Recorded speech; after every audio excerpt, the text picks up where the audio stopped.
That's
हाँ जी, शुरू करें।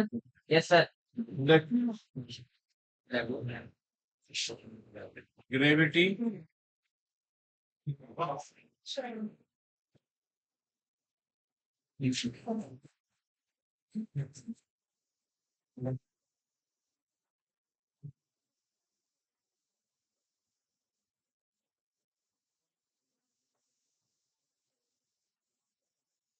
ग्रेविटी और एक्सीलरेशन ड्यू टू ग्रेविटी।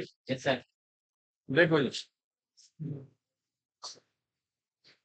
यहाँ पे फोर्स को अलग अलग शब्दों में डिवाइड करके या उसको अलग अलग वर्ड्स में डिफाइन करके उसके अलग अलग तरह के फोर्स बताए गए।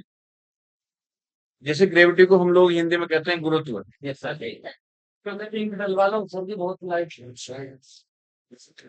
ले आओ। ये मीटर में कलर है। कौन है लिया? तो ग्रेविटी जिसको हम लोग गुरुत्व कहते हैं, गुरुत्व भी एक प्रकार का बल होता है। और ये बल तब काम करता है जब आपका कोई चीज हम नीचे से ऊपर की तरफ फेंकते हैं और फिर वो कोई वस्तु जब ऊपर से नीचे आती है तो उसे गुरुत्व कहते हैं। ठीक। जैसे आपने देखा होगा हम लोग सब अर्थ को धरती माँ कहते हैं। ठीक है। तो आपने देखा होगा जैसे हमारी जो नॉर्मल मम्मियां हैं, तो जब हम लोग जाते हैं घर पे तो हाँ, हाँ, बस ठीक।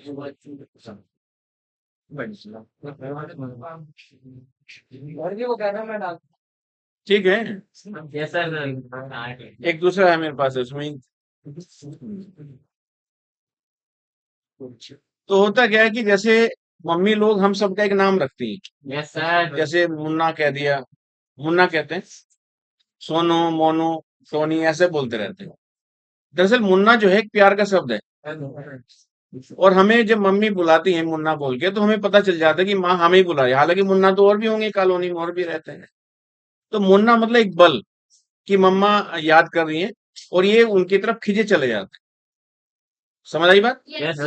तो बिल्कुल वैसे ही जैसे हम किसी वस्तु को जब ऊपर फेंकते हैं तो ऊपर से जब नीचे आता है ये वस्तु, तो पृथ्वी उसको एक अपने आकर्षण बल से अपनी ओर उसे खींचती है। उसका नाम इन्होंने कर दिया गुरुत्व।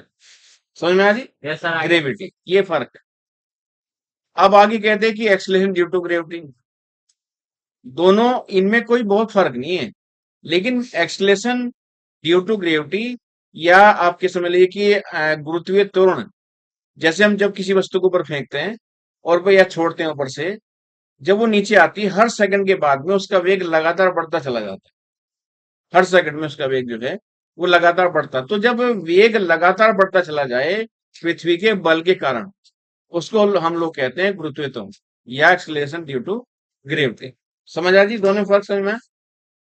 अब वो कहते हैं कि अब इन दोनों में जब हम अर्थ से किसी भी बॉडी को या किसी वस्तु को जब ऊपर से नीचे फेंकते हैं या रखते हैं तो उनके बीच में रिलेशन क्या है।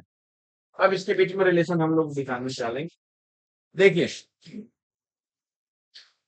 एक है हमारे पास ग्रेविटेशनल कांस्टेंट।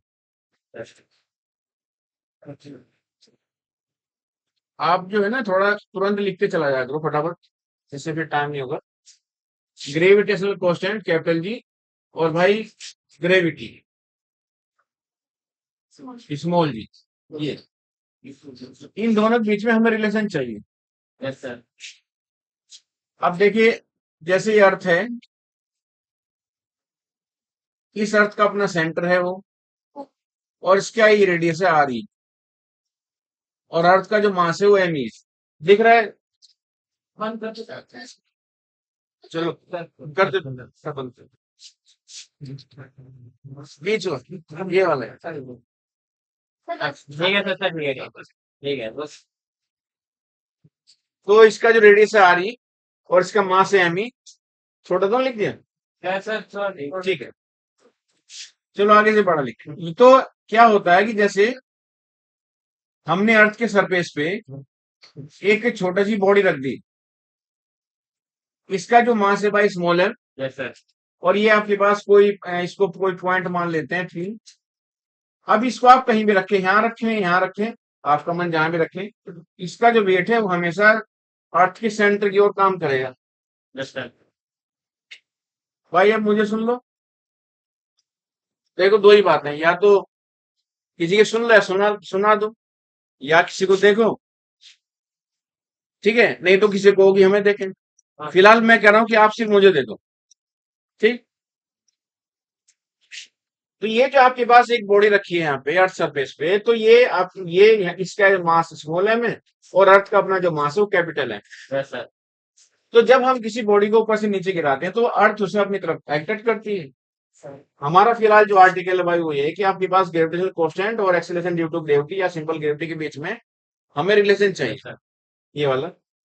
तो जैसे फिलहाल ये अर्थ है हमारे नीचे, अगर हम इसको ग्राउंड फ्लोर मान लें तो अर्थ है, और हम लोग इस पे बैठे हैं या खड़े हैं, हम बॉडी हैं। तो इसका जो इस पे एक फोर्स तो इस पे काम करेगा, अर्थ जो है इसको अपनी तरफ खींचेगी mg फोर्स से। इक्वेशन फर्स्ट, ठीक है, इतना फोर्स लगेगा। दूसरा ये जो आपके पास दूसरा जो इसमें लगेगा, इसमें दोनों में एक मास, एक बॉडी है और एक आपके पास बॉडी है, तो एक दो मास ये है। yes, इन दोनों के मास में कैपिटल एम ई और स्मॉल एम ई, उनके बीच का डिस्टेंस कितना भाई, हाँ, इसको हम लोग रेडियस कहते हैं, क्या आ रही है, और ग्रेविटेशनल कांस्टेंट तो आएगा ही। yes, और एक फोर्स ही है। अब होता क्या है इसमें, हम लोग अर्थ पे जैसे जितना प्रेशर डालते हैं, अर्थ भी हम पे उतना ही रिएक्शन लगाती है। yes, तो चाहे ये मास बहुत छोटा हो, सपोज कर ली जितना आप सरसों का दाना होता है, या छोटा डस्ट पार्टिकल, या फिर आप समझें कि बहुत बड़ा एक हिमालय पर्वत इस पे खड़ा कर दें, तो दोनों के दोनों केस में आप देख रहे हैं हिमालय पर्वत जो है बहुत बड़ा है, बहुत भारी है, लेकिन फिर भी अर्थ के अंदर नहीं जाता। इसका मतलब कि अर्थ जो है उसमें उतना ही फोर्स लगाती है अपवर्ड डायरेक्शन में, जिसको हम लोग कहते हैं रिएक्शन फोर्स। तो इन दोनों के बीच में हमारे पास ये रिलेशन बना, force equal to M G, और आपके पास force equal to capital G M upon R E square. ये जो फॉर्मूला बना, ये आपके पास न्यूटन का फॉर्मूला है कि दो मास का मल्टीपल, और उनका इसके डायरेक्टली क्वेश्चन होता है फोर्स के, और उनकी जो रेडियस है उसके स्क्वायर के इनवर्सली होता है। सर अब देखिए ये दोनों, ये वाली फोर्स है, ये दोनों फोर्स इक्वल है सर, हमेशा इक्वल होंगी। चाहे जैसे मैं अपने अपने उसको वेट को कंसिडर करूं, या आपके वेट को कंसिडर करूं, आपका सबका वेट जो है कंसिडर कर लें एक साथ, और मेरा अपना अकेला एक साथ, तब भी हमारा फोर्स इक्वल है अर्थ के ऊपर।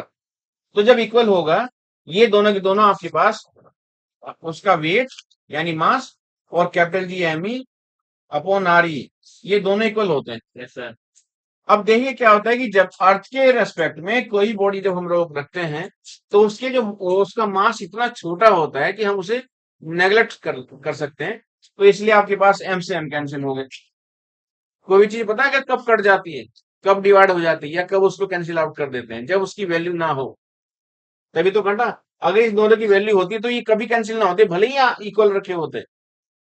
तो भैया ये आपके पास ये बना G equal to capital G M E upon R E square. ये तो इस वाले ये इसका बेसिक फॉर्मूला है, जिससे हम लोग इसमें आगे इसको हर जगह यूज करेंगे, और आगे जो है इसका अलग अलग तरह के कंसेप्ट बनेंगे। तो यहाँ पे इस पूरे कंसेप्ट में ये है कि जब भी कोई बॉडी या कोई वस्तु पृथ्वी पर ऊपर से गिराई जाती है, या हम लोग नीचे से फेंक करके वह जब वापस आती है, तो उसके बीच में कम से कम जो आपके पास अट्रैक्शन फोर्स है एफ, आपके पास उतना होगा। उनके बीच में जो रिलेशन है small ji equal to capital G M E upon R square होता है।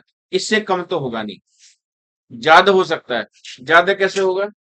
ये मास की वैल्यू बढ़ती चली जाएगी, इससे कम तो होगा नहीं। ठीक है, तो जैसे हम लोग को पास होने के लिए कितना नंबर चाहिए? कम से कम 33%। यहाँ इलिमिनेशन की बात नहीं कर रहे हैं ना हम लोग, सिलेक्शन हम कह रहे हैं सिर्फ पास हो जाए। बाकी तो आप 33 से आप कितना मैक्सिमम ले आओ 100 तक, फिर कोई दिक्कत है नहीं, लेकिन 33 तो चाहिए। तो कोई भी आर्टिकल जो हम लोग यूज करते हैं, तो उसका एक मिनिमम वैल्यू होती है इन टर्म ऑफ फॉर्मूला, वो ये वाला small ji equal to capital G M E upon R. इन सबको हालांकि ये सब आपने 12th में पढ़ा होगा, लेकिन ये सब जो है आपके ब्रेन में पूरा कंसेप्ट इसका रहना चाहिए। तो हमने अभी तक दो बातें बताई जी, ग्रेविटी गुरुत्व, एक्सीलेंट ड्यू टू ग्रेविटी गुरुत्व त्वरण, और आपके पास तीसरा रिलेशन। आई थिंक तीनों समझ में आए होंगे। Yes sir. है जी। आर जो रेडियस ऑफ अर्थ, आर जो है अर्थ का रेडियस होता है।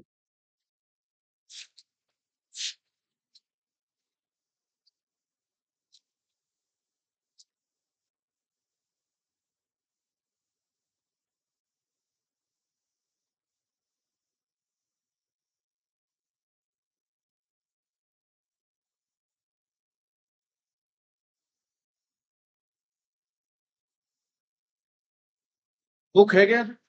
देना।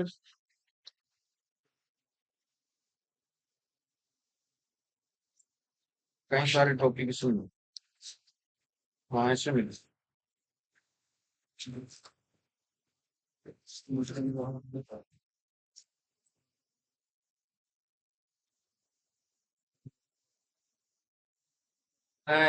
एक रब कर देंगे।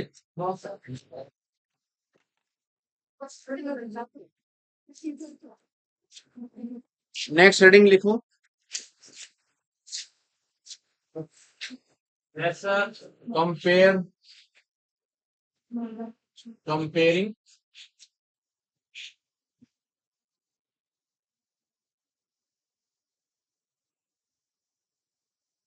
Gravitational force and electric force in between या फॉर इलेक्ट्रॉन एंड प्रोटॉन। भाई प्रोटॉन पे कैसा चार्ज होता है? Yes sir. प्रोटॉन में हाँ, 1.6 into 10 power minus 19 कैसा चार्ज होता है? पॉजिटिव होता है सर। पॉजिटिव होता है। Yes sir. तो देखिए यहाँ पे हम लोग जो है, हम लोग इलेक्ट्रिक फोर्स और ग्रेविटेशनल फोर्स, इन दोनों के बीच में कंपेयर करेंगे इलेक्ट्रॉन के लिए या प्रोटॉन के लिए। ये क्वेश्चन आपका आता रहता है, अभी जिसका रिजल्ट आएगा डायरेक्ट। तो मैं यहाँ पे तीन है, तीनों के साथ अलग अलग हम लोग एक मेथड कर लेते हैं, और फिर सब लोग उसको करेंगे। देखो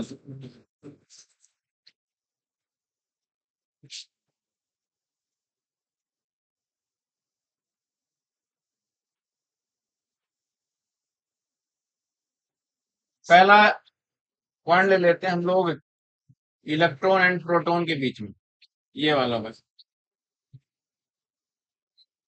तो ग्रेविटेशनल जो फोर्स है आपका, ये कैपिटल जी एम ई और by M P upon R square. देखो सर जी पी में पार्टिकल है ना। ना proton, proton. E electron. E जो है ये इलेक्ट्रॉन का मास है, और पी आपके पास प्रोटॉन का मास है। और ये फॉर्मूला है वही आपके पास जो न्यूटन का ग्रेविटेशनल फॉर्मूला है। ग्रेविटेशनल फोर्स जब भी हम लोग यूज करेंगे तो ये फॉर्मूला लेंगे। ये आपके पास इक्वेशन फर्स्ट वन। ये दूसरा जो है इलेक्ट्रिक फोर्स, ये है आपके पास स्मॉल के, यहाँ पे चार्ज होता है इलेक्ट्रॉन का, और आपके पास ये प्रोटॉन का चार्ज है, और ये बीच का डिस्टेंस आर। ठीक है। ये क्या होता है कि जब भी हम लोग इलेक्ट्रॉन और प्रोटॉन के बीच में, या प्रोटॉन प्रोटॉन के बीच में, या इलेक्ट्रॉन इलेक्ट्रॉन के बीच में, जब भी हम लोग फोर्स में कंपेयर करते हैं, इलेक्ट्रिक फोर्स और आपके पास ग्रेविटेशनल फोर्स में, तो इतना छोटा होता है कि उसके बीच का जो डिस्टेंस है बहुत ही कम होता है, इसलिए हम लोग इसकी वैल्यू पुट नहीं करते। समझ आई बात? तो फिर हम खाली इनकी जी की, एम ई, एमपी की, और बाई इनकी चार्ज की वैल्यू पुट करते हैं। तो देखो जी, मैं यहीं पे इसको बढ़ाता जाता हूँ। भाई जी की वैल्यू कितनी होगी? 6.67 into 10 power minus 11. -11। भाई इलेक्ट्रॉन का मास कितना होता है? 9.1 into 10 power minus 31. 9.1 10 to the power Minus 31. -31। Proton का मास कितना होता है? 1.6 into 10 power minus 27. 27 Sir. Upon R square. दूसरा जो है, इसका हमने सारी वैल्यू पुट कर दिया। अब इधर देखो भाई, अब के की वैल्यू बताओ। 9 into 10 power 9. 9 into 10 to the power 9. 9। कोई और ही बताएगा? आप लोग बताओगे इधर से? हाँ जी, 0.69 to the power minus 19. दोबारा बोलो। 1.60 to 10 to the power minus 19. 1.6 10 to the power minus 10 to the power minus के, 990. और प्रोटॉन पे कितना होता है? 1.10. है जी। 1.67 to the power minus 10. Electron पे भी सेम चार्ज है, प्रोटॉन पे भी। तो फिर ये चार्ज तो दोनों के अलग अलग, तो इनमें क्या डिफरेंस होता है? Minus ये वाला नेगेटिव होता है, ये पॉजिटिव होता है। लेकिन जब हम लोग इसको कैलकुलेट करते हैं, तो इनका मैग्नीट्यूड लिया जाता है। मैग्नीट्यूड मतलब है पॉजिटिव वैल्यू। ठीक है, ये आ गया भाई। हमने दोनों को डिवाइड कर दिया जी। ये क्या कर देता हूं मैं, लाइन बचेगी। डिवाइड करने के बाद में आर हो जाएगा कैंसिल। अब आगे देखेंगे।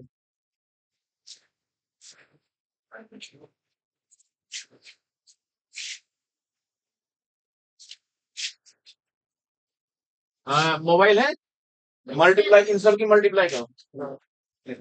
ये 6.67, 9.1 और 1.67 करो जी, कितने हैं? 101.3.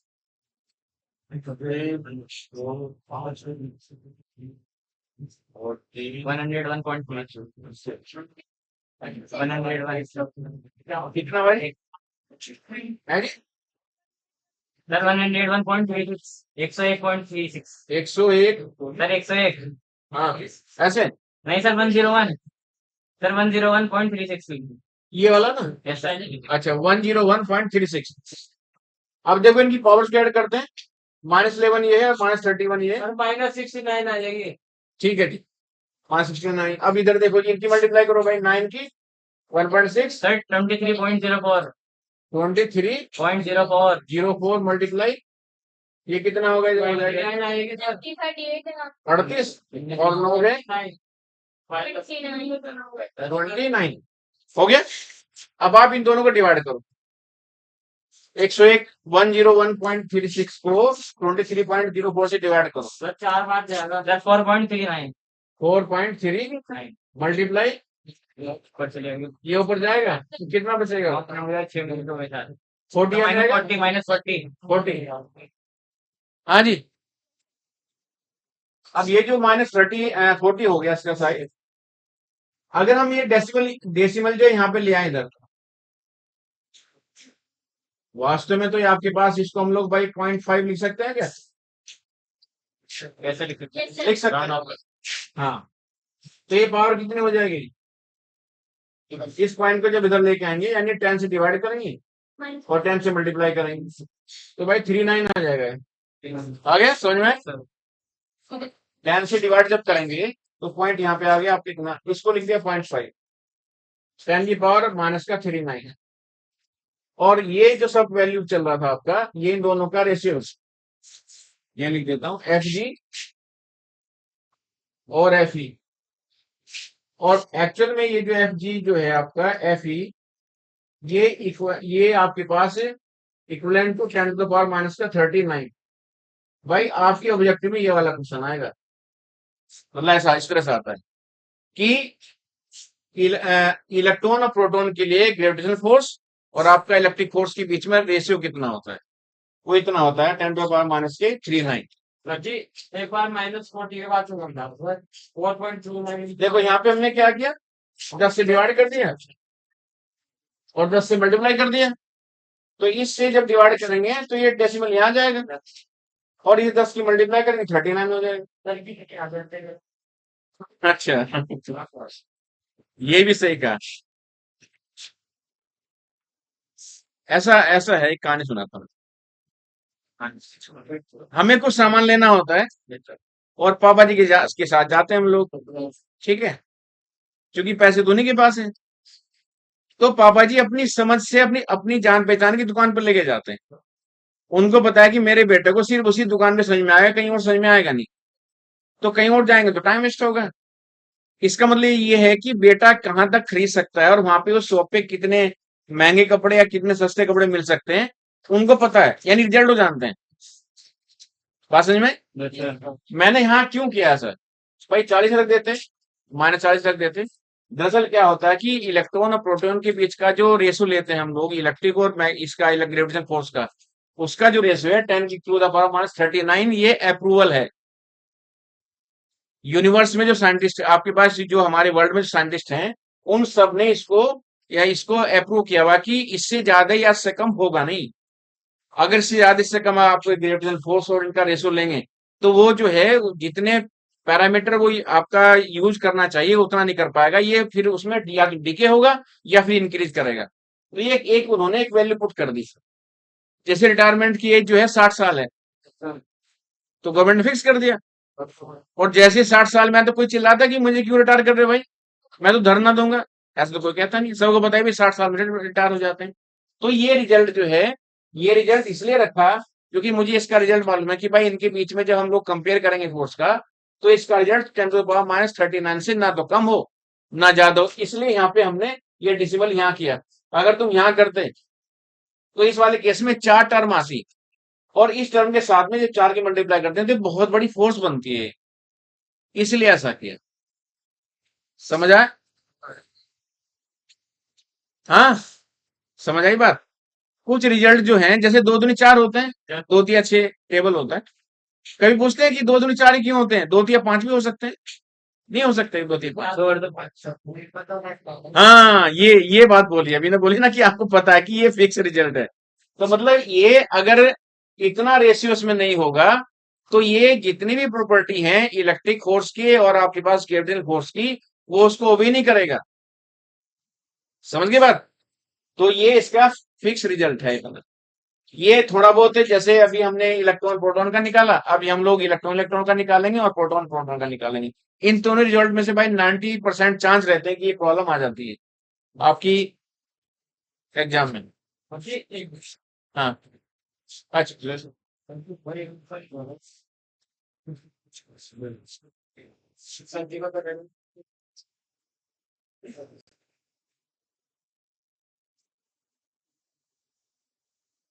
आप लोग ना पेन चला करो, उससे क्या होता है कि जब पेन चलाते हैं तो उसका डायरेक्ट लिंक ब्रेन से होता है, तो चीजें डबल समझ में आती हैं। और ये तो थोड़े दिन के बाद में आपने फोटो खींचे, घर जाके देखोगे भी नहीं, मैं भी नहीं देखता है। जैसे हम लोग अपने उसके लिए खींच लेते हैं फोटो, लेकिन घर जाके देखते हैं टाइम नहीं मिलता, तो ये फिर दिक्कत होती है। हाँ जी, अब आगे देखो। अब मैं नेक्स्ट इसका सेकंड पार्ट ले रहा हूँ, इलेक्ट्रॉन इलेक्ट्रॉन के बीच में, इलेक्ट्रॉन इलेक्ट्रॉन के बीच में हम लेते हैं। तो यहाँ पे आप देखिए, ऊपर तो आपके पास यहाँ चेंज करेंगे, यहाँ पे आएगा ये आपकी 9.1 और 31, बाकी तो सब सेम है। यहाँ पे आ जाएगा जी आपके पास 4, ये तो सेम ही, इसमें कोई दिक्कत नहीं है। देखो जी, अब अगर क्वेश्चन में आपकी जो प्रॉब्लम आएगी उसमें वो कहता है कि इलेक्ट्रॉन इलेक्ट्रॉन के बीच में कितना फोर्स लगेगा, यानी कि सेम कैरेक्टर के लोगों में जो आपके पास सेम टाइप की जो क्वांटिटी होती है उनके बीच में कितना फोर्स लगेगा। देखो यहाँ पे तो कोई दिक्कत नहीं, सात चार्ज आपके पास सेम ही है कि 1.6 10 टू द पावर माइनस के 9, और ऊपर हमने यहाँ पी को बदल दिया ई में, तो दोनों का मास हो गया, ये डिवाइड कर दिया। तो भाई दोबारा से मल्टीप्लाई करो, नीचे तो सेम ही रहेगा, ऊपर बदलेगा। 552.3 552 0.34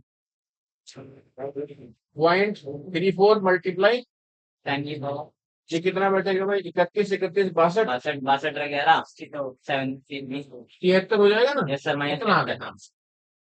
तो अब आप इससे डिवाइड करो भाई, इससे नीचे वाले को, ये तो इसमें तो कोई चेंज होगा नहीं, तो आप इसको डिवाइड करो, तो लगभग डबल टाइम चलेगा।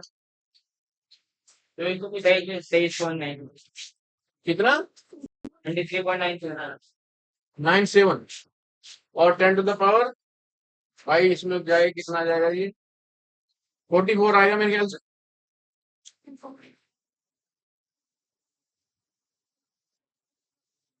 4 और यहाँ पे 6, हाँ ठीक है, 44 आएगा।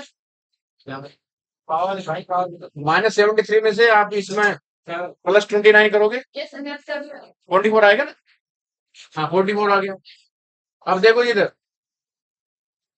ये फिर 23 है आपके पास यहाँ पे, इसको जब यहाँ पे हमने क्या किया भाई, देखो इधर 100 से डिवाइड कर दिया और 100 से मल्टीप्लाई, तो 0.2 आ जाएगा ये वाला, और 10 टू द पावर कितना हो जाएगा जी?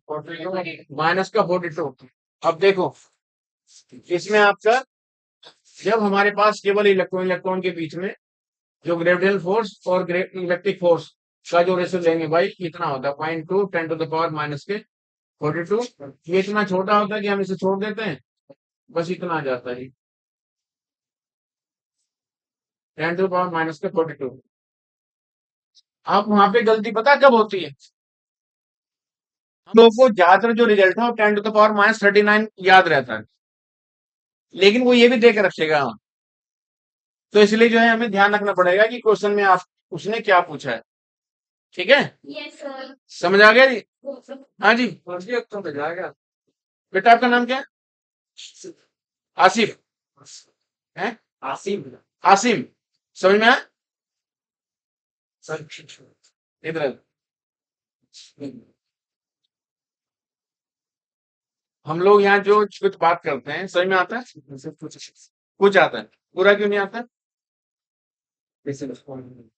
हम करेंगे ना क्लियर, खड़े होके बोलो कि भाई ये कैसे हो गया। अब देखो जैसे तुम्हारा सवाल एक कल ये हो सकता था किसी के बच्चे का, कि हम पता कैसे करें आकर्षण बल और प्रतिकर्षण बल का, अट्रैक्शन फोर्स और रिपल्सन फोर्स, और फिर मैं तुम्हारा हाथ छड़ता हूँ ये ऐसे, और थोड़ी देर के बाद कहते गुरु जी छोड़ दो आप, ये रिपल्सन फोर्स है।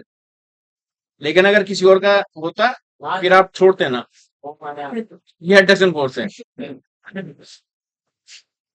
नहीं वो भी जरूरी है। देखो मैं फर्स्ट डे भी मैं कहा, लगभग रोज ही कहता रहता हूँ, आप लोग अपने सारे कंसेप्ट क्लियर करो, सिलेक्शन होना ना होना तो बात की बात है, हमारा भविष्य क्या होने वाला वो बात की बात है, लेकिन फिलहाल जो हम लोग प्रेजेंट में जो काम कर रहे हैं जिसके लिए आए हैं तो वो क्लियर होना चाहिए। मुझे बड़ी तकलीफ होती है जब ये कहते हैं कि थोड़ा थोड़ा है, थोड़ा क्यों है? जब हम थोड़ा भोजन नहीं कर सकते, थोड़ा एंजॉय नहीं कर सकते, थोड़ा मोबाइल नहीं दे सकते, फिर थोड़ा समय क्यों आता है?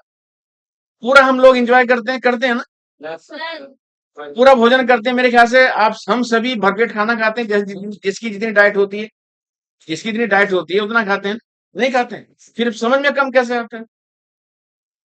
जब हम लोग शर्ट लेने जाते हैं और हमें शर्ट अगर मान लिया पीटर इंग्लैंड की समझ में आई, भले वो 2000 की हो, भले 3000 की हो, या फिर आपके पास वैन हुसैन की जब शर्ट लेने जाते हैं भले वो 4000 रुपए की, अगर पसंद आ गई तो उधार लेके भी लेते हैं ना। जब हम वो सारे काम करते हैं तो फिर ये कम क्यों आता है, सवाल ये। हालांकि ये बात जो है जब मेरी एज में आप लोग आ जाओगे तब ये बात समझोगे। तो मैं रोज ही आपको नोटिस करता हूँ, आप जब भी आप आते हो मैं देखता हूँ कि देखो जब आप आपका पूरा राइट है बनने का। मुझे अगर कोई एक ही बच्चा खड़ा होकर पूरे 1.5 घंटे में मेरे से सवाल ही पूछे, मैं दूंगा जवाब उसके भाई, मेरी अकाउंटेबिलिटी बनती है। सही में मैं अकाउंटेबल हूं अपने इसके काम के लिए, समझ गए ना बात? तो पूरा समझो, आधे अधूरा नहीं। यहाँ आधा अधूरे में कुछ नहीं होता। एक मूवी देखी थी मैंने, उसने कहा किसी सीन में कि दो टंगड़ी में, दो मुर्गी में भी काम नहीं चलता उसका, उसे चार चाहिए। नहीं समझ में आया? मतलब उसे जो है पूरा सूंट के चाहिए बैग नोटो भरा हुआ, अच्छा थोड़े में नहीं चलता काम उसका। तो जब हम लोग पूरा भोजन करते हैं तो फिर समझ में पूरा क्यों नहीं आता? ये बात अभी आप नहीं समझ रहे, जब आप आपके बाल बच्चे हो जाएंगे तब आपके पास समझ में आएंगे। नहीं अभी तो नहीं है, मैरिज तो नहीं हुई अभी। अच्छा ठीक है, चलो बैठ। सर जी मैं समझ गया।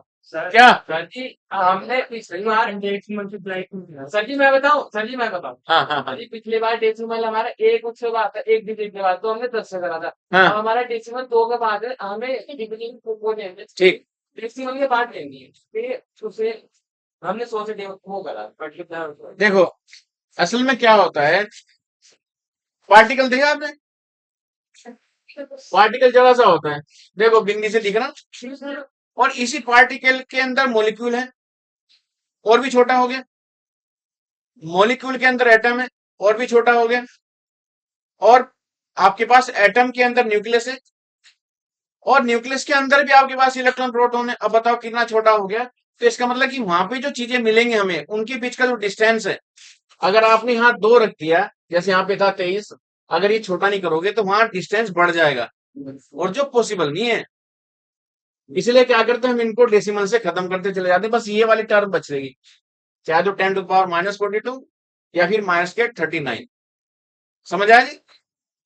देखिए ये सब चीजें जब आप बार बार चीजों को पढ़ोगे तो समझ में आती जाएंगी। इसलिए मैं कहता हूँ कि जब भी सवाल यहाँ उठे मन में, तो तुरंत लिखो। घर पे आप बैठे पढ़ाई कर रहे हैं, वहां पे कोई सवाल आपके मन में आया, आपसे तुरंत लिख लो, क्योंकि वहां से यहाँ तक तो एक रात में भूल ही जाओगे कि कल क्या दिमाग में आया था।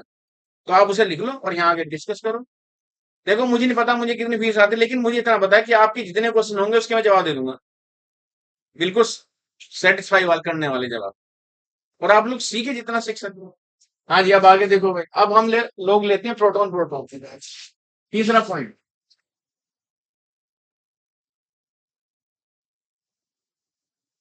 ये हो गया भाई। अब इसका मास, हाँ प्रोटॉन प्रोटॉन,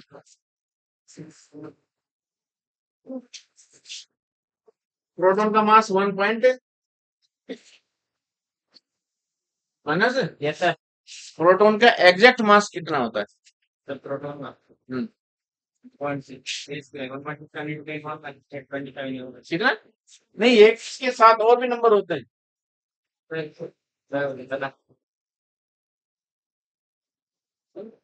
याद है कुछ? और ये एग्जैक्ट वैल्यू है जी इसकी। कभी कभी क्या होता है कि इतना माइन्यूट डिफरेंस आता है, फिर हमें ये वैल्यू ना लेकर के फिर हम लोग ये वाली वैल्यू लेते हैं। ठीक है, हो सकता है एक आध नंबर आगे पीछे हो सकता है, तो इसलिए आप जब बुक पढ़ेंगे तो वहां पे एग्जैक्ट नंबर लिखा हुआ, तो ये नंबर आप याद किया करो। ये तो हम लोग गुणा भाग करने के लिए इसको यूज कर लेते हैं। आगे आगे भाई नेक्स्ट 67, आपके पास 27, ये तो सेम है। और भाई प्रोटॉन पे जो मास है आपका, वो चार्ज, ये तो सेम ही रहता है। मास इतना हो गया, चार्ज सेम रहता है, ये सेम ही कैंसिल आउट हो जाएगा। चल भाई मल्टीप्लाई कर, 17.07 17.07 मल्टीप्लाई 10 की पावर -65 65, तो कौन डिवाइड करो जैसे। डिवाइड करके 0.74 कितना है? 0.74 0.74 इंटू 10 की पावर -36 माइनस 36 आ गया। इसको डिवाइड करो भाई 23 से। फिर डिवाइड करके तो आया ना दोनों को, अच्छा फिर डिवाइड करके ये आ गया। नहीं नहीं नहीं, अच्छा इन दोनों को डिवाइड करके इतना आ गया, यस सर। और पावर में और ये ऊपर जाएगा, यस सर -36 बचे। 36 बचा, बस ठीक है। तो देखो जी आपके पास इतना आ गया, तो इनकी वैल्यू है 36 के इक्वल में आ जाएगी।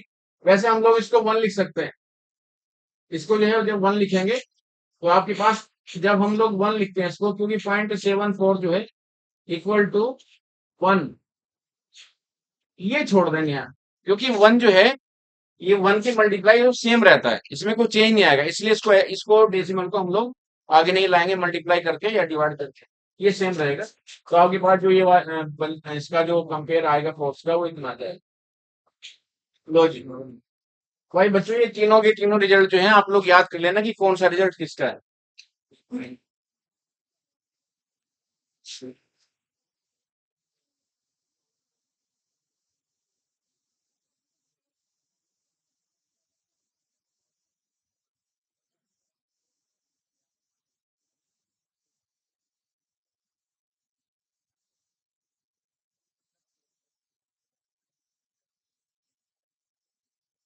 हाँ जी नेक्स्ट लिखें आप, इसको रब कर दें। Yes.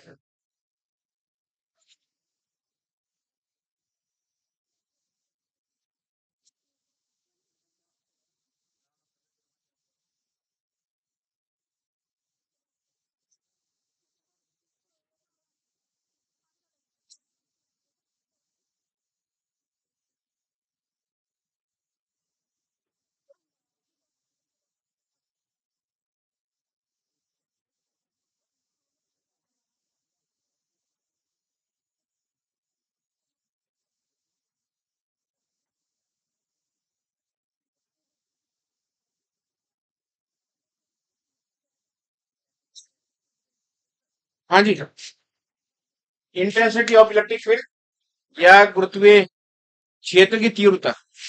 ठीक है, तीव्रता के दो मीनिंग होते हैं। एक तीव्रता का मीनिंग होता है तेजी और एक होता है चमक।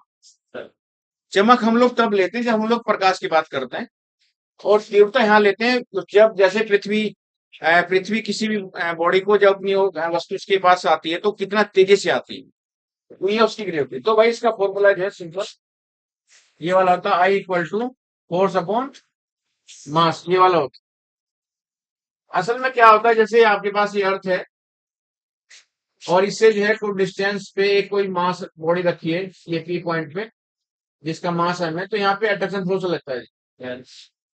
देखिए यहाँ पे जो आप देख रहे हैं कि यहाँ पे ना तो हमें अर्थ के चार्ज का मालूम कितना है, ये माइनस का है प्लस का नहीं मालूम, इस बॉडी का भी हमें नहीं मालूम प्लस का कि माइनस, लेकिन फिर भी ये अट्रैक्शन फोर्स इसमें लागू होता है। वो आपके पास जो अट्रैक्शन फोर्स लगता है वो उसके मास के अकॉर्डिंग लगता है, और ये बात हमें न्यूटन ने समझाई थी कि इसके पास जब ये चीजें आएंगी तो आपके पास की तरफ कितना तेजी से आएगा। अब जैसे तेजी का यहाँ मतलब क्या है कि यहाँ पे शुरू में इसकी वेलोसिटी सपोज कर लिए 0 थी, फिर बाद में बढ़ी, 1 हुआ, 2 हुआ, 3, 4, 5, 6, 7, 8, 9, 10 तक आ गई। तो जैसे आप देखिए जैसे अर्थ के पास आएगी इसकी ग्रेविटी बढ़ने की वजह से इसका एक्सीलरेशन बढ़ गया, और जैसे एक्सीलरेशन बढ़ेगा इसका जो है इसकी स्पीड बढ़ती चली जाएगी, एक्सीलरेशन बढ़ते ही इसकी वेलोसिटी बढ़ती चली जाएगी। वही उसी को हम लोग कहते हैं intensity, intensity of the field. अब ये जो मास है तो यहाँ पे जितना इस पे फोर्स लगेगा इस वाले बॉडी पे, ये फोर्स अपॉन ये इतनी है, तो आप देखोगे जितना मास कम होगा इंटेंसिटी बढ़ेगी। उतना ही उसकी इंटेंसिटी बढ़ती चली जाएगी, जितना मास ज्यादा हो। इसलिए कहते हैं कि जो तुम देखा होगा जो रेस करते हैं पतले, जितने पतले लोग होते हैं वो उतने तेज भागते हैं, वो ये फॉर्मूला है।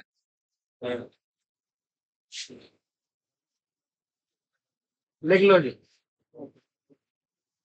देखिए क्या होता है कि बरसात के समय आप लोगों ने बादल को चलते हुए देखा होगा, सबने देखा।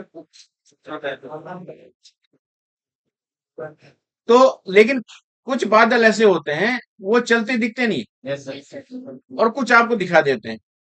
दरअसल वो बादल भी जो है आपके, उनके जो अंदर वाटर ड्रॉप है, जो जिनकी स्पीड कम होती है उनके जो अंदर वाटर ड्रॉप है वो उसका जो डायमीटर वो ज्यादा है, यानी वो मोटी बूंद है। और जो फटाफट भागते रहते हैं वो उनके अंदर जो है बारीक बारीक है, जैसे सावर वाली होती है। वो उसकी वजह क्या है कि उसका पिस्टना होता है और पिस्टनाओं की वजह से फटाफट भागती है वो। तो ये वही वाला कंसेप्ट है। तो हम लोग उस जो तेजी है तभी बढ़ेगी जब पार्टिकल आपका छोटा होगा, उसका एरिया या उसका साइज बहुत छोटा, तब हम उसकी इंटेंसिटी निकालते हैं। लेकिन अगर इसी केस में हम लोग यहाँ फोटान ले लें भाई, फोटान, फोटोन या फोटान, जिसको हम लोग क्वांटा भी कहते हैं, हाँ, ये क्वांटा ले लेंगे इसको, तब आपके पास इसकी जो इंटेंसिटी है ये उसकी, तब ये इंटेंसिटी आपके पास स्पीड में नहीं आएगी, फिर ये उसकी इंटेंसिटी चमक में आएगी, ब्राइटनेस में आएगी। आपने जुगनू को देखा होगा, गांव में क्या कहते हैं उसे? गांव में भी उसका एक नाम है। हाँ सही कह रहे हो। गांव में पट बीजना कहते हैं। हाँ, पट बीजना भी उसके पीछे कहने का एक लॉजिक है। जैसे जो हाथ का पंखा है उसे भी बीजना कहते हैं। तो क्या होता है कि एक तरफ चलता है, फिर ऐसे होता है, ठीक है, अप डाउन ऐसे होता है, राइट लेफ्ट होता है। तो उसमें आप देखा होंगे थोड़ी थोड़ी देर के बाद वो जलता है। Yes sir. जब वो अपने पंख फैलाता है तब उसकी चमक आती है। जब पंखों को सिकोड़ लेता है तो उसकी चमक जो है समाप्त हो जाती है, लगातार नहीं जलता वो। तो वो वही कंसेप्ट है यहाँ। तो उस केस में जब इतना तेजी जाएगा, जितनी इसकी स्पीड बढ़ती जाएगी उस हिसाब से वो ब्लिंकिंग करेगा। जैसे हमारे घरों में मान लिया लाइट खराब हो गई, वो ब्लिंक करना शुरू कर देती है। हाँ, वो कर रही है, बिल्कुल सही कहा। वैसे हाँ जैसे आपने बताया कि किसी बात में तो नेट का डायमीटर जो डोम है उसका डायमीटर ज्यादा है, हाँ किसी में कम। हाँ। वो चले वैसे ओले के केस में क्या रहता असल में ओला हॉरिजेंटली मूव नहीं करता, वो तो ऊपर से नीचे आता है। ओला कभी ऐसे नहीं चलता। जब उसकी स्पीड ओला मतलब जो क्या कहते हैं, है? बर्फ का टुकड़ा ही तो है वो। हाँ, जब ओले गिरते हैं, जैसे जब बादल चलता है तो जिस जगह वो ओले रुके हुए हैं वहां पे कंडेंसेशन एक प्रक्रिया होती है। Yes sir. तो कंडेंसेशन की प्रक्रिया में वो असल में बादल उन ओलों का वजन नहीं उसको झेल पाते। तो क्या करते हैं, मजबूरी में वो छोड़ना पड़ता है। पता है कैसे? जैसे ऊपर एक चील चलती है, एक वो बड़ी मछली को पकड़ के ऊपर लेके जाती है, और वो उसको जब संभाल नहीं पाती मछली को तो छोड़ देती है। ये बिल्कुल वैसे ही कंसेप्ट है। ऐसे बादल चल रहा है और ओले जो है, इसलिए वो तिरछी रेस, तुमने देखा होगा ओले तिरछे गिरते हैं। वो तिरछे जो जब गिरते हैं तो वो आपके पास ये ग्रेविटी का उसमें काम, ग्रेविटी जो है उसमें अपना इफेक्ट डालती है, ये वाले। ऐसी ही बरसात भी तिरछी आती है। तो एक हवा छाता हम लोग सीधा ना रख करके थोड़ा सा टेढ़ा पकड़ रहे हैं, और वो अपना हाथ अपने आप उसको टेढ़ा मेढ़ा करता रहता है कि जिस हिसाब से वो भीगे ना। वैसे फिर भी भीग जाते हैं।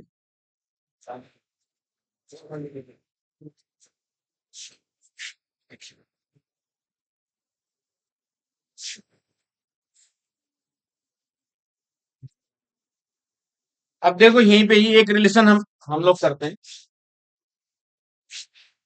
इंटेंसिटी ये सिंपल मास है भाई। ये जो फोर्स है, इस फोर्स का जो रिलेशन है कैपिटल एम ई और एम अपॉन आर स्क्वायर होता है। ये जो मास है उस बॉडी का, ये तो एक रिलेशन ये बन जाता है इंटेंसिटी और उसके रेडियस में, उसके जो डिस्टेंस का जो आपके पास है, उसकी ऑर्बिट का डिस्टेंस आर स्क्वायर, इसमें एक रिलेशन बनता है। कभी कभी क्या होता है कि हमें उसमें मास, उसके अर्थ के मास में और उसकी इंटेंसिटी में हमें उसकी रिलेशन की जरूरत पड़ती है। तो भाई आर जो है ये कन्वर्ट हो जाता है कैपिटल आर ई में, ये स्क्वायर, तब आर को हम लोग ये लेते हैं। तो ये भी आ जाता है आपको। लो जी, लिखो। केमिस्ट्री में जैसे कन्वर्जन है, होते हैं ना केमिस्ट्री कन्वर्जन, वैसे ही कुछ हमारे फिजिक्स में भी कुछ फॉर्मूलों में कन्वर्जन होते हैं, जिससे हम लोग एक फॉर्मूले से दूसरा बना लेते हैं।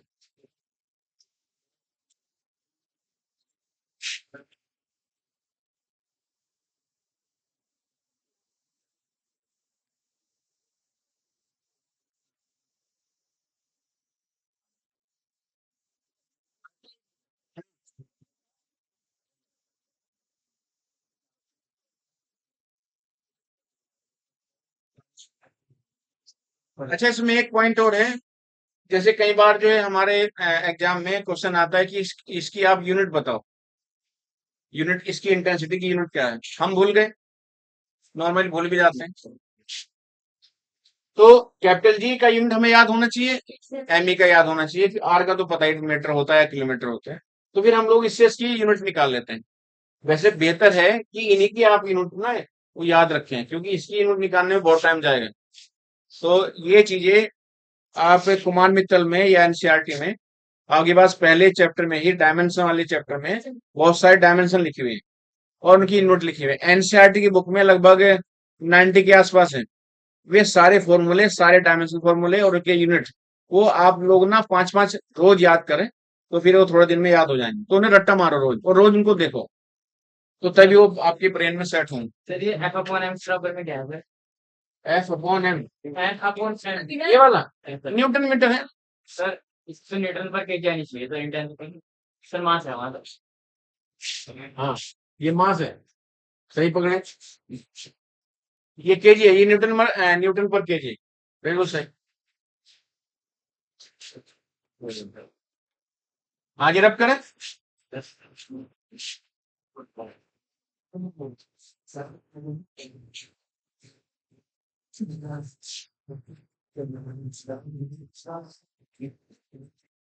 नेक्स्ट पॉइंट लिखें जिसपे न्यूमेरिकल आपका उम्मीद है आने वाला है।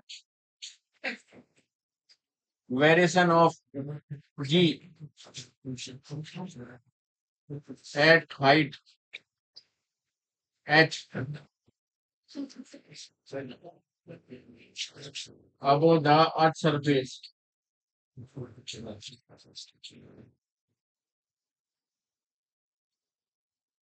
अर्थ सरफेस से ऊपर जी के मान में परिवर्तन। ठीक है, तो पृथ्वी तल से एच ऊंचाई ऊपर जी के मान में कितना बदलाव आएगा। देखो ये तुम्हें पता है कि जब हम लोग अर्थ से ऊपर जाते हैं तो जी का मान घटता है। ठीक है, और हम लोग अर्थ के अंदर भी जाते हैं तब भी जी का मान घटता है। घटता है कि बढ़ता है? बढ़ता है जी। सही में बताओ, पृथ्वी के जब अंदर जाएंगे तो जी का मान घटेगा कि बढ़ेगा? जी बढ़ना चाहिए। बढ़ना चाहिए। कंफर्म नहीं है? आप बताओगे? हैं? पढ़ना ही चाहिए। बढ़ना चाहिए। अब दो ही बातें हैं, या तो घटेगा या बढ़ेगा। चलो आप बताओ। बढ़ेगा। अच्छा कितने लोग हैं जो सब हैं क्या बढ़ने वाले? तो भाई देखो आजकल बहुमत का जमाना है, जिसके वोट ज्यादा है वही सही होगा। कोई नहीं है तुम्हारा साथ, कोई नहीं देने वाले हैं। मलिका बताओ, मलिका बताए। अरे नहीं क्या, क्या घटेगा? घटेगा वो तो अब घटेगा ही जब इतने स्ट्रेस से कह रहे हैं कि नहीं, कैसे क्या बात कर रहे हो। देखिए अर्थ है, मतलब घटना कह रहे थे। ठीक, देखिए अर्थ के अंदर जाते हुए, अर्थ से ऊपर जाते हुए जी का मान हमेशा घटता है। ठीक है, याद रहेगी बात ये। अर्थ से जब हम अंदर जाते हैं तो ये अर्थ से ऊपर जाते हैं, जी का मान हमेशा कम होता है, अर्थ सरफेस पे सेम रहता है। तो यहाँ पे जो है जब हम लोग अर्थ सरफेस से ऊपर जाएंगे तो जी के मान में कितना परिवर्तन होगा, कितना वेरिएशन होगा, वो हमें फाइंड करना है। अब पूरा डेरिवेशन की जरूरत तो है नहीं, करूं क्या? हाँ?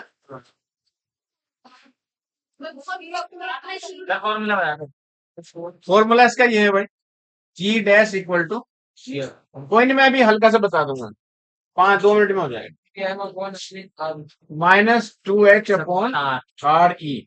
ठीक है जी, ये हो गया। जब हम लोग अर्थ सर्फेस से ऊपर जाते हैं तो भाई जी के मान में जो परिवर्तन है, यानी जो आपके पास ग्रेविटी में वेरिएशन होगा, g dash equal to G1 -2h upon R E, इतना होता है। अब यहां भी एक परेशानी सवाल है, इसमें जो हम लोग फॉर्मूला यूज करते हैं G1 -h ऐसे होता है जी, 1/1 -h की पावर 2, याद है ना? और आर ई तो यहाँ रहेगा ही। तो यहाँ परेशानी देखो, मैं डिफरेंस आपको बता रहा हूँ कि कभी कभी हम इन दोनों को, हालांकि दोनों फॉर्मूले एक से ही बने, प्लस आता है। कहाँ? यहाँ नहीं सर, नीचे नीचे, प्लस आता है। हाँ प्लस, तभी ऊपर माइनस होगा। कोई बताएगा ऊपर माइनस कैसे हो गया? बताओ। है आप सबसे पीछे, आपसे कह रहा हूँ, बता। है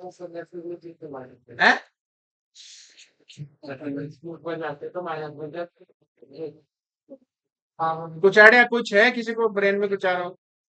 सर इसको ऊपर ले जाएंगे तो पावर माइनस में हो जाएगी, पावर माइनस माइनस में होगा। लेंगे सर, जब हम इसे ऊपर लेके जाएंगे तो पावर माइनस में हो जाएगा। ठीक, तो पावर माइनस में होगी तो अंदर माइनस कैसे आ गया?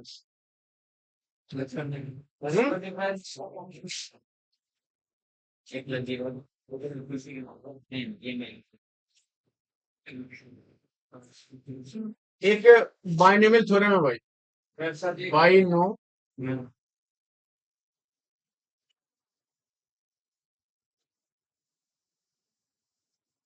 थ्योरम, वन प्लस एक्स की power n. Yes, sir. Rule ये है इसका, one plus n x upon factorial one. Factorial पढ़ते हैं भाई, फैक्टोरियल।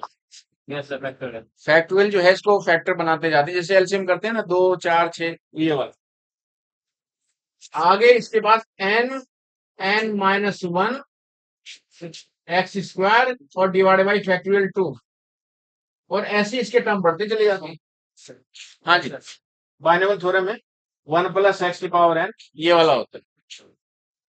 तो ये जो पावर है ये अंदर आती जाती है, अंदर जो है हर बार इसकी मल्टीप्लाई अंदर होगी। देखो यहाँ पे एन हुआ, यहाँ पे एक पावर में से एक कम हुआ, और N minus one X square. Basically तो इसके अंदर जब इसको सॉल्व करते हैं, इसको इस वाला ये फॉर्मूला जब बनाते हैं, तो बाइनोमियल थ्योरम में कुछ पार्ट्स इसके डिफरेंशिएशन का भी आता है। और तुम्हें बता दें कि डिफरेंशिएशन में पावर्स कम होती चली जाती हैं, तो ये और पावर्स कम होने के बाद में बाहर भी आती चली जाती हैं। ये वही होता है, और लास्ट में हमारे पास एनवा टर्म आएगा, एक लास्ट में एनवा पर जिसको कहते हैं, वो वाली चीज आती है। अब देखो जी, जब हम इसको ऊपर लेके जाएंगे ये, तो इसमें हम लोग बाइनोमियल थ्योरम यूज करते हैं, -2। तो जब ये माइनस आएगा तो ये आ जाएगा 1 minus 2h upon R. Yes, sir. Yes, sir. समझ गया. और इससे अगले वाले जो पद हैं ये इतने छोटे हो जाते हैं कि हम इन्हें छोड़ देते हैं। समझी बात? जब इसको सोल्व करते हैं, ये पद बाकी जो हायर टर्म्स हैं वो इतनी छोटी हो जाती है कि उनको छोड़ देते हैं, बस खाली इसको हम लोग बस ये वाला टर्म रखते हैं, कि 1 माइनस 2h अपॉन आर। अब जो मैं आपको बताना चाह रहा था, तो इसमें यहां लिख सकते हैं आप लोग, हायर टर्म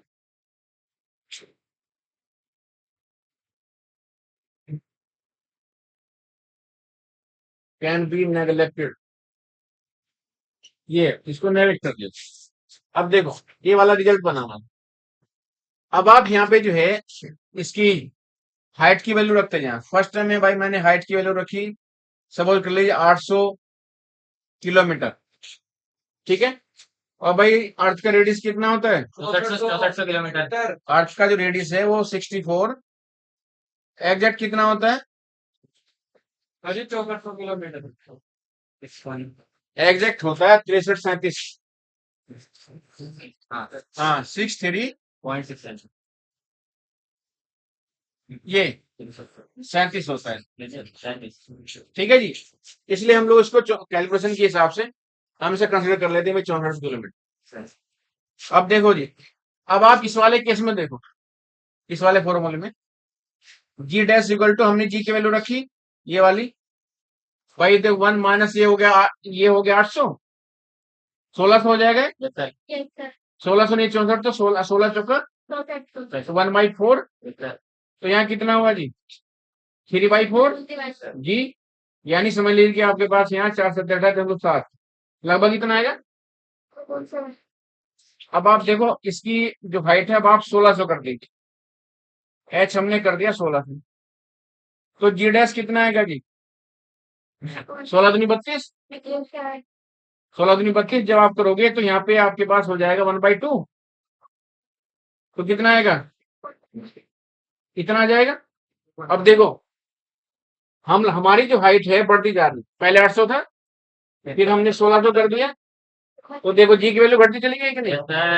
पहले 0.7 था, पहले आपके पास 9.8 था शुरू में, फिर आगे 0.7 हुआ, 0.5 हुआ, और अगर हम लोग यहाँ पे ये 3200 कर दें भाई,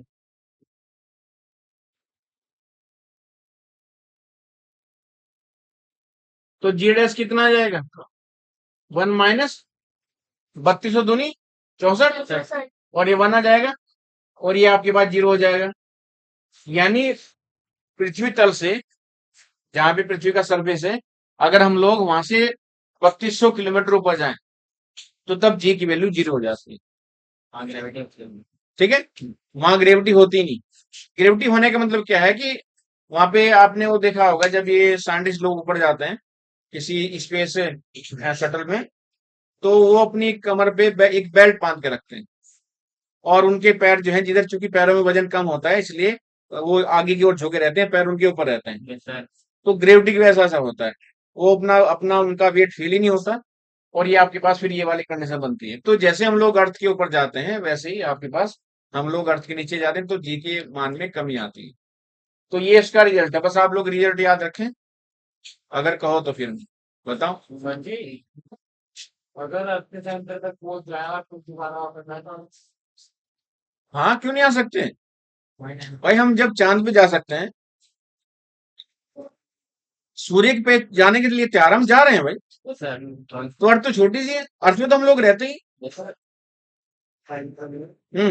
वापस आ सकते हैं। हाँ, बिल्कुल आ सकते हैं, जब हम पहुंच सकते हैं, तो फिर क्या होता है कि हम लोग वहां से वापस नहीं जा सकते हैं। देखिए, अर्थ में जाने से एक ही समस्या है कि अर्थ में जितना हम लोग नीचे जाते हैं, उसका टेम्परेचर बढ़ता चला जाता है। बस किसी भी तरह से हमारे हमारा टेम्परेचर, एक मिनिमम टेम्परेचर बना रहना चाहिए, क्योंकि टेम्परेचर बढ़ता जाएगा तो हमारी बॉडी जो मेल्ट होती चली जाएगी, बस वो मेल्ट ना हो। अगर मेल्ट हो जाएगी फिर तो किसी तरह आ नहीं सकते। तो टेम्परेचर बहुत ज्यादा होने की वजह से दिक्कत है। अगर मान लीजिए जैसे भी पूरा बॉडी पे एक, जैसे एक कोई इस तरह की आयरन का मेल्टिंग, आयरन का जो बॉइलिंग पॉइंट कितना होता है, या मेल्टिंग पॉइंट कितना होता है? बस 12 हाँ, जो लोहा है, कच्चा लोहा, जिसको हम लोग माइल्ड स्टील कहते हैं 1960 के आसपास होता है, मतलब डिग्री सेल्सियस। तो अगर 1960 के आसपास का टेम्परेचर था, वो मेल्ट होगा, तो वो पिघलेगा, पानी की तरह उबलेगा। नहीं तो उससे पहले आप 1000 भी ताप बहुत होता है। तो इसलिए जो हम वहां पे इस तरह का, हमें कोई एक इस तरह का कपड़ा पहन के जाना पड़ेगा, जिसपे टेम्परेचर उस पे असर न करे। सर कोई ऐसा एलिमेंट होना चाहिए कि वीक पड़े और वो और ज्यादा सॉलिड हो जाए। हाँ, बिल्कुल वैसी। ऐसा ही भी हाँ, वही वही, कुछ ना कुछ तो मेटल हमें लगाना पड़ेगा, ये तो हम जा सकते, तुम जा सकते हैं क्या? नहीं सर जी, मैं पूछ रहा है तो टोनी स्टार्क मिल जाएगा आयरन मैन। ये हॉलीवुड की जितनी मूवी होती हैं, उन सब में क्या ये साइंस तो दिखाते हैं। सर बस वही अच्छी लग। साइंस, हाँ, इंडिया में तो सब वो वैसे ही दिखाते हैं, फालतू। हाँ सर। हाँ, लेकिन वो फालतू जो है, एक एज के बाद फालतू हमें लगता है, बाकी तुम्हारी एज के लिए तो बेस्ट है। हैं? सर जब इंसान का आप कह रहे हैं कि मैच होना शुरू हो जाएगा, वहां गया मैच ना हो, मेल्टिंग पॉइंट क्या होता है इंसान का? यहाँ तो हम लोग जब गर्मियों में 40-42 डिग्री टेम्परेचर होता है, हालत खराब हो जाती है। ठीक है, हम लोग अगर 70 पे भी चले गए तो हम लोग मेल्ट हो जाएंगे, केवल 70 डिग्री पे। और 100 पे पहुंच गए फिर तो हमारा पानी बन जाएगा। जैसे जैसे आप देखा होगा, गोल्ड मेल्ट हो जाता है, सिल्वर मेल्ट हो जाते हैं, हम लोग वैसे हो जाएंगे। ये हमारी जो घड़ियां हैं तो कुछ भी नहीं बचेंगी, तो फिर क्या होगा? हाँ जी, रब करो।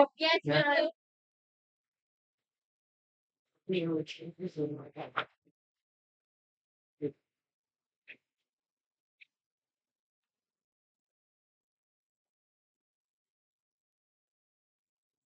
हाँ जी, अब देखो आप, देखो इसका फिगर एक बार देख लीजिए, इसका फिगर कैसा होता है। ये आपके पास अर्थ है, ये इसका सेंटर है, और यहाँ पे इसकी हाइट ऐसे, यहाँ पे बॉडी रखी हुई है, जिसका मास m है, तो ये हाइट ऐसे, ये इसका रेडियस है। तो यहाँ से लेते हैं, ग्रेविटी इसके यहाँ पे होती है, इससे हमारा फॉर्मूला बनता है। अब मैं बात कर रहा हूँ कि वेरिएशन ऑफ जी एट, हाँ बोलो। अरे ये छोटा, हाँ यही है। हाँ, तो जी की वैल्यू है, G M E, upon R जो है, ये जी का वैल्यू, लेकिन यहाँ जी डैश आना चाहिए। हाँ, ये जी डैश। Thank you.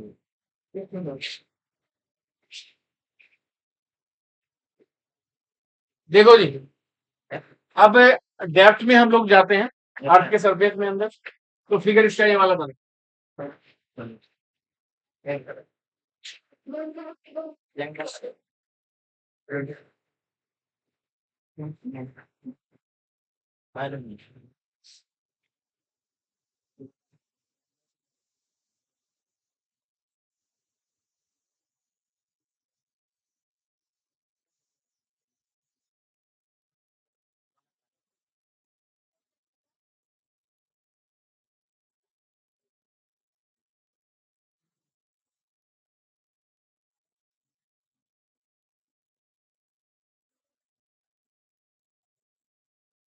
डेप्थ में, हाँ जी देखो, अगर अर्थ के अंदर कुछ गहराई पर एक बॉडी रखी है, एक आपके पास मास रखा है स्मॉल एम, तो तब उसमें जब अंदर जाएंगे तो जहां पे आपकी बॉडी रखी होती है, मास रखा होता है, वहां पे एक काल्पनिक एक गोला बन जाता है, ठीक है, इमेजिनरी एक आपके पास स्फेरिकल सरफेस बन जाता है।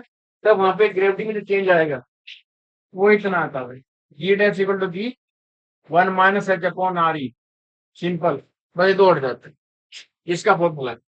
तो जब अर्थ के सरफेस, अर्थ के अंदर जाते हैं हम लोग, तो तब जी के मान में जो वेरिएशन आएगा वो इस फॉर्मूले से आएगा, g dash equal to g 1 - g/, ये जो है जी डैश ये बदला हुआ है जो हमें चाहिए, और ये होता है 9.8, और 1 - जो भी हम लोग रखेंगे ये इतना है। अब देखो यहाँ पे जैसे पहले वाले इसमें किया था, आप इसकी अलग अलग हाइट ले लीजिए। मैं हाइट लेता हूँ भाई 1600 डिग्री पर, 1600 किलोमीटर नीचे, तो जी डैश कितना आएगा, 9.8 तो रहेगा ही, 1 - ये होगा 1600,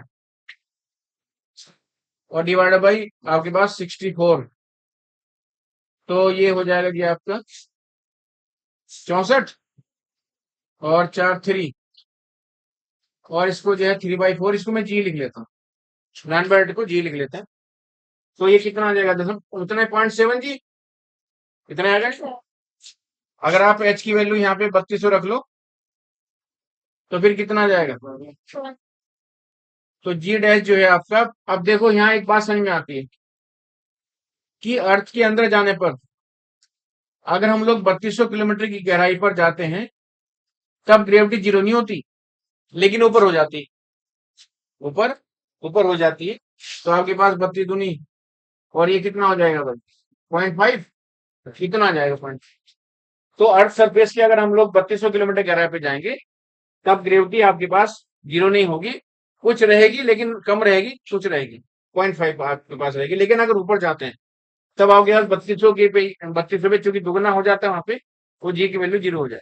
अगर हम सेंटर पे चले गए, हाँ सेंटर पे जाओ, क्या दिक्कत है, सेंटर लो सेंटर पे लो सेंटर पे चले गए भाई 6400, तो जीरो सेंटर पे है।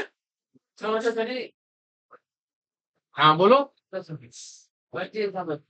है की साइड अंदर जाएंगे तो वो सेंटर पे ही होगा, मतलब कि ऊपर जाएंगे तो ज्यादा जल्दी कम हो जाएगी, नीचे जाएंगे तो कम जल्दी। हाँ, ऐसा क्यों होता है बताओ। असल में ऊपर जाने से उस पे जो सन का जो अट्रैक्शन फोर्स है वो भी काम करता है, एक एस्केप वेलोसिटी होती है वो भी काम करती है। हाँ, जानते हो प्लान वे, आप बताएं, आपका आप पीछे क्या नाम है आपका, हाँ है प्रियांशी, बताओ प्लान वे क्या होता है, थोड़ा बहुत देखो। प्लान वेग वह वेग है जिसको हम लोग एस्केप वेलोसिटी कहते हैं, एक ऐसा मिनिमम वेलोसिटी होता है जो अर्थ की ग्रेविटी को छोड़ने के लिए चाहिए। जैसे हमें कम से कम, हमें जिंदा रहने के लिए एक रोटी का टुकड़ा चाहिए, हम लोग आराम जिंदा रहेंगे, तो वैसे ही अर्थ को, अर्थ से किसी बॉडी को अगर हम लोग फेंकते हैं तो उसके लिए जो मिनिमम वेलोसिटी है वो 11.2 किलोमीटर पर सेकंड होनी चाहिए, यानी कि एक सेकंड में 11.2 आपका 2 किलोमीटर वो चला जाए, तो तब वो अर्थ के सरफेस को दूर पार कर जाएगा। समझ में आया जी, उसे हम लोग एस्केप वेलोसिटी कहते हैं। तो इसी वजह से क्या होता है कि जब एक आपका चंद्रमा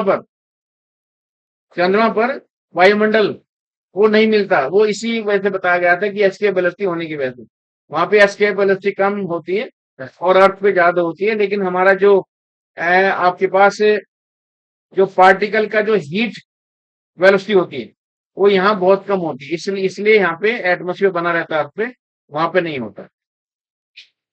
तो ये वाला जो कंसेप्ट है भाई इसको याद कर लेना, ये वाला फॉर्मूला, ठीक है। और देखो समय है नहीं, जितना हम लोग सब पढ़े रोज वो आप लोग जरूर याद कर ले, मैं भी याद कर लेता हूँ रोज, ऐसी बात नहीं, मैं भी याद कर लेता हूँ, तो ये जरूरी है। हाँ जी, समझ में आया जी दोनों बातें एक साथ? हाँ जी, समझ में आया पूरा या कम, ठीक बताओ।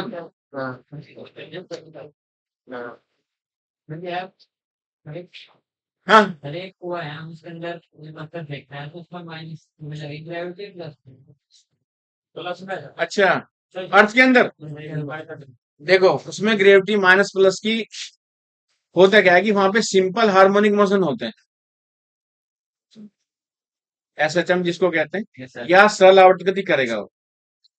तो देखिए क्या है कि जैसे हमारा ये राइट हैंड है, तो जब पार्टिकल बॉडी आप कोई पत्थर फेंकोगे जब इधर जाएगा तो ऊपर जाता है वो, एक उसकी मिनिमम हाइट कवर करने के बाद में, फिर वो नीचे आता है ऐसे।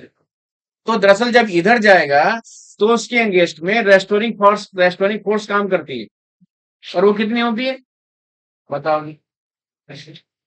ये होती है भाई restoring force minus M G sine theta, ये वाली होती है।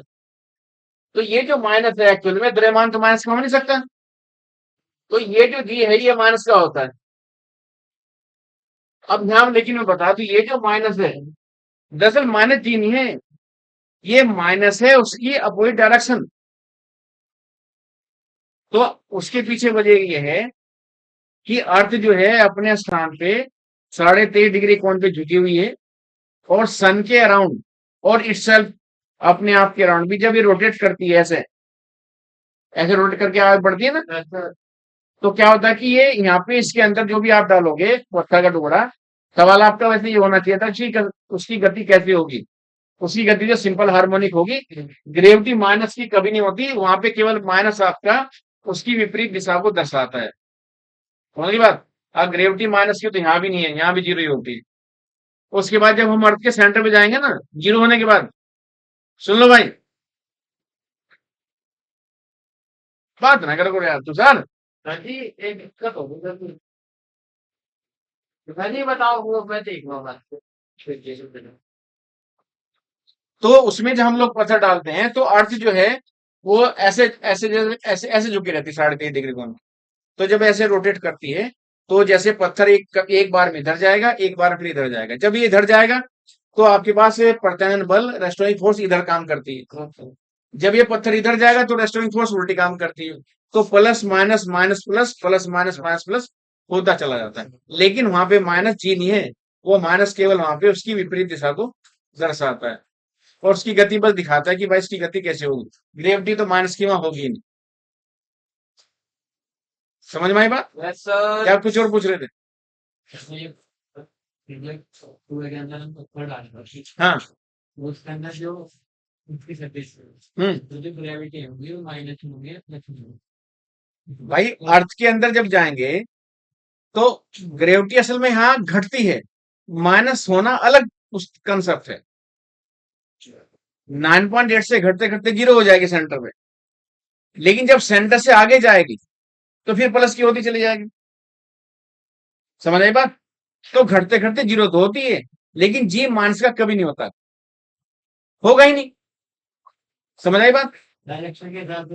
डायरेक्शन के हिसाब से अर्थ के सेंटर पे घटी तो जरूर है, लेकिन वो माइनस की नहीं होती। तो बाकी अब चाहे मैं 2 मीटर के आना तक पहुंचूं और फिर पत्थर डाल में तो मतलब नीचे गिरेगा, तो चाहे वो तो मीटर हाँ नीचे जाएगा। तो इसका मतलब तो ग्रेविटी लग रही हो क्या।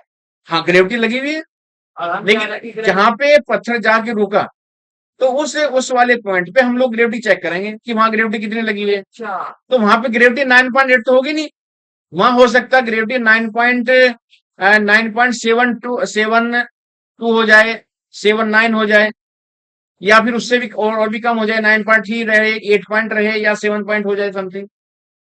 देखो चीजें घटना और ऋणात्मक होना दोनों बातें अलग अलग हैं। हम लोग रोज हमारी एनर्जी रिड्यूस होती है, लेकिन हम नेगेटिव तो नहीं होते। रोज कुछ ना कुछ सीख के जाते हैं, नई बातें सीख के जाते हैं, या कुछ नई जो पुरानी बातें सीखी थी उसको एक रिवाइज करके जाते हैं। तो अर्थ के अंदर आप कोई भी आप टुकड़ा डालें तो उसकी ग्रेविटी सिर्फ घटती है, ऋणात्मक नहीं होती, नेगेटिव नहीं होती। समझ में आई ये बात?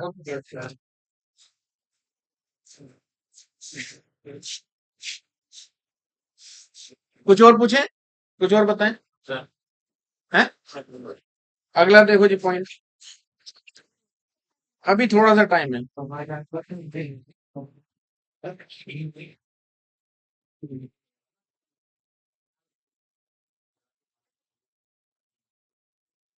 अगला पॉइंट है जी आपका ग्रेविटेशनल पोटेंशियल।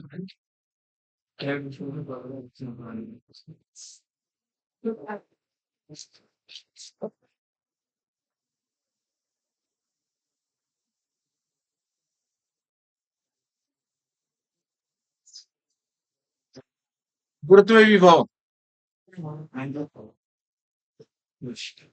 पढ़ लो, 2 मिनट हो, टाइम तो होता है ना। मूड नहीं है? अच्छा कहानी सुन लो फिर, ठीक है। तो ये 2006 की बात है, हम लोग वर्ल्ड कप देख रहे थे और उस समय पीएम के वहां के पाकिस्तान के प्रेसिडेंट साहब आए थे, मुशर्रफ साहब आए थे, ठीक है। तो उस समय एमएस धोनी वो उसमें वर्ल्ड कप में खेल रहे थे। तो उस समय उनके बाल लंबे थे, धोनी साहब के बाल लंबे लंबे थे। तो नाम तो इनका सबका वही तो होता ही है भाई, सब पूरा संसार जानता है इन सबको, हमें कौन जानता है, हम तो तुच्छ प्राणी है। कोई यहाँ से यहाँ भी नहीं कोई जानेगा, मेरे ख्याल से तुम भी नहीं जानते, जानोगे कोई नमस्ते भी नहीं कोई करके चलेगा, ऐसे घूम के जाएंगे। अरे यार तुम जाओगे वहां तो उन्हें नमस्ते करनी पड़ेगी। सही बोल रहा हूँ? ये बहुत पकाया तुमने। ये फैक्ट बता रहा हूं। तो उन्होंने कहा कि इस लड़के में बहुत पोटेंशियल है। ये मुशर्रफ साहब के सब थे, और ये वर्ड, ये जो लाइनें बड़ी कोट की गई थी सारे के सारे न्यूज़पेपर में। तो यहाँ पोटेंशियल का जो मतलब है, पोटेंशियल का मीनिंग उनका था कि इसके पास पावर बहुत है। तो ये जो हमारा शब्द है ग्रेविटेशनल पोटेंशियल, अब सुनो भाई, असल में हम बात किसकी करेंगे, अपने टॉपिक की बात करेंगे। सारी की सारी कहानी हमारे टॉपिक से रिलेटेड होती है। तो जो पोटेंशियल है, अब ये पोटेंशियल इस बात को यहाँ डिफाइन करता है कि जब भी हम कोई मिट्टी का कोई भी टुकड़ा डालेंगे, चाहे वो अर्थ के अंदर डालें या सरफेस से ऊपर डालें, फेंके, तो दोनों के दोनों केस में हम लोग कितनी ताकत से उसे फेंकते हैं या कितनी ताकत से उसे नीचे गिराते हैं, वो जो ताकत है वही पोटेंशियल हमारे पास आता है। अगर पोटेंशियल है तो फिर हमारे पास वर्क भी होना चाहिए। इसका एक फॉर्मूला बनता है भाई, चल भाई बता दो किसका, पोटेंशियल का है, ग्रेविटेशनल पोटेंशियल। हाँ याद है जी? हाँ देखिए, जो आपके पास फॉर्मूला है, हाँ, ये डब्लो पॉइंट, जैसे हम लोग किसी बॉडी को जब या किसी मास को जब हम लोग ऊपर की तरफ उछालेंगे, जैसे मान लिया मैं 7 उछालूंगा तो हो सकता है 4 मीटर भी जाके रुक जाए। आप लोग उछालोगे, थोड़ी पावर ज्यादा आप लोगों में, शरीर की पावर ज्यादा है, तो आप लोग हो सकता है 10 मीटर पे जाके रुक जाए। सही बोल रहा हूँ? मान लिया हम लोग गिराएंगे तो मैं पत्थर जैसे गिरा, जितनी गहराई पे जैसे मैं गिराता हूँ निचली गहराई पे उसी एक उसे पॉइंट से, वो तब भी उतना ही नीचे जाएगा।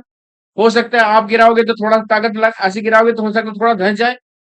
तो ये उस पॉइंट की बात करता है कि पोटेंशियल हमारे पास तब मिलेगा कि पृथ्वी या अर्थ किसी भी बॉडी को अपनी तरफ कितने बल से, कितनी पावर से, कितने पोटेंशियल से अपनी तरफ खींचती है। समझ आ रही? अभी आप देखते होंगे जब हम लोग पुल पे साइकिल जब चलाते चढ़ते हैं पुल पे, तो जब हम थक जाते हैं तो साइकिल पे खड़े होके चलाते हैं। इसका मतलब हम थक चुके हैं, हमारी पावर घट चुकी है। लेकिन नॉर्मल केस में चलती रहती तो आराम से बैठे हुए साइकिल चला रहे हैं। तो उस केस में हमने कितना कार्य किया, कितना हमारा वर्क हुआ, ये हमें पता चलता है। समझ में आया जी? अब यहाँ वर्क हमें 2 तरह से मिलते हैं। आप बताओगे? एक बार तो हमें वर्क मिलता प्लस का, और एक बार हमें वर्क मिलता भाई माइनस का। ऐसा होता क्या? आप जब पढ़ते होंगे तो इस कंसेप्ट में जब आप घर के पढ़ोगे, बस थोड़ा सा झेल लो 5 मिनट। नहीं पढ़ना। हाँ ठीक, क्या बात है, देखो कितना ये जज्बा होता है पढ़ने का। सीखो कुछ।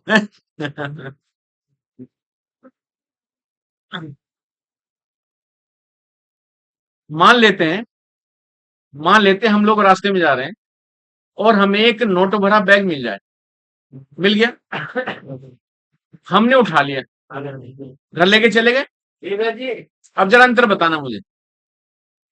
और हमने एक दिन भर हमने काम किया मजदूर के रूप में, ईंटें नीचे से ऊपर, ऊपर से नीचे लेके आए, और सिर्फ शाम के उसने सिर्फ 500 का नोट दिया, तो इनमें धनात्मक कार्य कौन सा है? अली का बैंक में जाके तो ज्यादा बैठे नहीं वो लगा है गाड़ी को भैया। तो बैंक में पुराने हार नहीं हाँ, ये हो सकता है, ये भी एक पॉइंट है, पुराने मिल जाए। लेकिन फिलहाल हम कह रहे हैं कि भाई जो फिलहाल में नोट हैं वो चलने वाले हैं। देखिए, कोई भी चीज पुरानी या नई तब तक नहीं होती, या पुरानी जब तक उसको चलाने वाले लोग उसको अप्रूव अप्रूव ना कर दें। अगर किसी वजह से आज हमारे पीएम साहब उनको अलाउ कर दें, तो आज फिर वो चालू हो जाएंगे। तो क्या होता है, जब हमें नोटों भरा बैग मिलता है तो हमें कार्य प्राप्त होता है। अब जरा ध्यान सुनना पॉइंट, जब कार्य प्राप्त होता है तो उस समय कार्य नेगेटिव लिया जाता है, ऋणात्मक। जबकि है ना उल्टी बात, माइनस क्यों हुआ? जब हमें फ्री में मिल गया बैग। हाँ जब नोट से भरा बैग हमें मिल गया और हमने कुछ मेहनत भी नहीं किया, फिर भी वर्क आपका माइनस का होता है। अभी उसका आपको लॉजिक बताएं। और जब हमने मेहनत की दिन भर में, हमें आपके पास केवल थोड़ा सा पैसा मिला, और वो थोड़ा सा पैसा हमें कार्य करना पड़ा। मजदूरी क्यों करना चाहते हैं? कोई नहीं करना चाहता, सब ऐसा करना चाहते हैं। तो 500 हमें मजबूरी में काम करना पड़ा है, भाई बच्चे भूखे मर रहे हैं तो उनके लिए काम करना पड़ेगा, भोजन लाना पड़ेगा, तो कार्य करना पड़ेगा। जब कार्य करना पड़ता है तब आपके पास वर्क, आपके पास प्लस से मिलता है। तुमने देखा होगा जिन लोगों को नोट मिल जाते हैं ना, जिन्हें कभी नोट देखे नहीं, उससे हार्ट अटैक आ जाता है। और ऊपर वो यही सोच सोच के परेशान होता है कि यार इस पैसे को एडजस्ट कैसे करें, तो उसी चिंता में वो चला जाता है। और जब 500 रुपए की दिहाड़ी करके वो आता है तो बिंदास सोता है, चौड़ा होके, देखा ना, एकदम नींद आती फटाक जाते।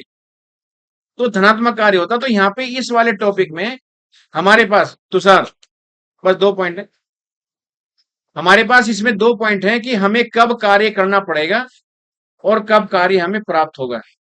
यानी हमें जो है वर्क, हमारा जो पोटेंशियल मिलेगा, ये इन्हीं 2 पॉइंट में मिलेगा कि कब हमें कार्य फ्री में मिलेगा और कभी हमें कार्य करना पड़ेगा। तो इन दोनों केस में आपके पास ये माइनस प्लस की वजह से हमें पोटेंशियल मिलता है। समझ आ रही? तो जब भी हम लोग कोई वर्क करते हैं तो उन दोनों के दोनों केस में, अभी जैसे तुम्हारा मन नहीं है और अभी सिर्फ 2 ही मिनट हुए हैं फालतू, 2 मिनट, 2 भी नहीं हुए मेरे ख्याल से। रवि पेशेंट को देखने जाते हैं छुट्टी को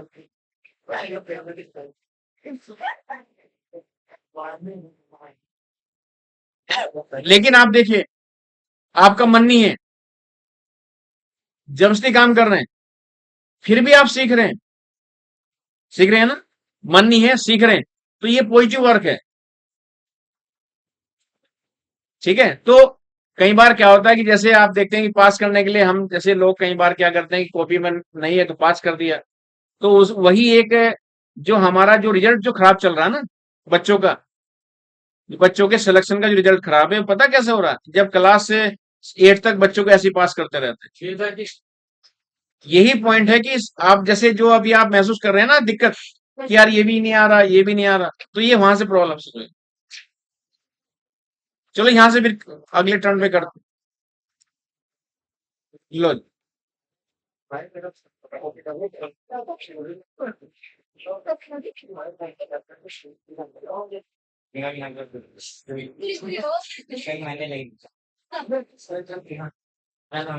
देखिए घर पे जब आप लोग पढ़ते हो, सुन लीजिए, सुन लो, जब घर में पढ़ते हो तो जो क्वेश्चन आपके ब्रेन में आते हैं सभी नोट कर लिया करो, और आप सभी टीचर से पूछा करो उन्हें।